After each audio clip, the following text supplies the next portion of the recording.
Rechargeable lithium-ion batteries are everywhere. Electronics, tablets, laptops, cars, and pretty much every single cell phone. And most of the time these lithium batteries are incredibly safe, as long as the lithium failsafes are in place. Failsafes that work.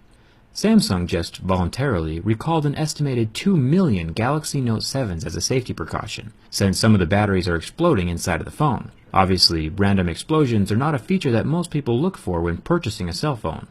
So let's take a look at the Note 7 and assess why it might spontaneously combust.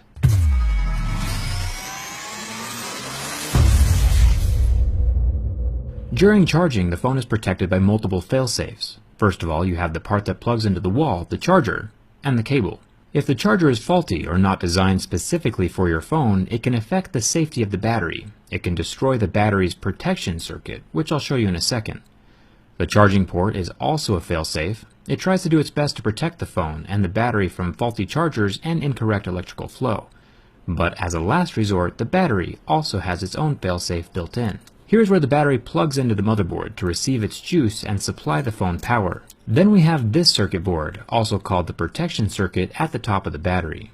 This controls the flow of electricity and the temperature of the lithium. All lithium batteries should have a variation of this board. It makes sure that the battery does not overcharge, and it has a thermal fuse of sorts that will blow if the temperature gets too hot, thus protecting the lithium inside from rapid, unplanned, catastrophic disassembly. The body of the battery is typically 2 layers, the anode and the cathode, which are separated by an electrically conducting fluid. This is oily and smells surprisingly of burnt Skittles. The combination of these elements allow your phone to charge and function as long as the battery protection circuitry is working correctly, and the electricity and the temperature of the lithium are regulated. If it is not regulated correctly during charging, the lithium will react violently. So if we look at one of the exploded phones, we can see which of the failsafes is failing at being safe. The charging port sits here inside of the phone, and there are no burn marks near the port, or where the port connects to the motherboard. But we do see some scorching where the battery sits, not where it plugs into the main board, which would be about here, but it explodes in the center of the battery, around the battery hole in the thick aluminum midframe. So on this particular exploded Note 7, all of the connections are good, just the battery itself isn't behaving. Tesla cars are also powered by lithium batteries.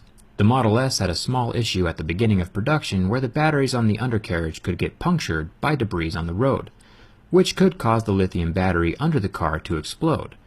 Tesla corrected this problem by adding a titanium puncture-proof underplate to the Model S. But the Note 7 batteries are definitely not being punctured internally, since there is nothing to poke them on the inside, as you can see from my teardown video. It sits on smooth aluminum. So since the Note 7 battery isn't being punctured, that narrows us down to overcharging, shorting, or impurities in the battery itself. A small metal impurity in the lithium could short it out. Personally, I think the problem has to do with the little circuit board failing at the top of the battery. From what I have read about the people who have complained publicly about their Note 7 exploding, is that the phone was charging when it happened. The phone starts charging, and the tiny regulator doesn't do its job, and the battery enters into a thermal runaway, and the voltage regulator can't stop the chain reaction. Since this particular Note 7 battery isn't plugged into the phone right now, my tweezers are acting as the other possible failure point, a metal impurity in the manufacturing of the battery. That could possibly short out the battery. All of this smoke and fire would be under extreme pressure locked inside of your watertight Note 7. The more pressure there is, the bigger the explosion. Remember that this only happens in a very small number of devices. So far it's only happened on 35 phones out of 2 million. So yeah, definitely take advantage of the recall.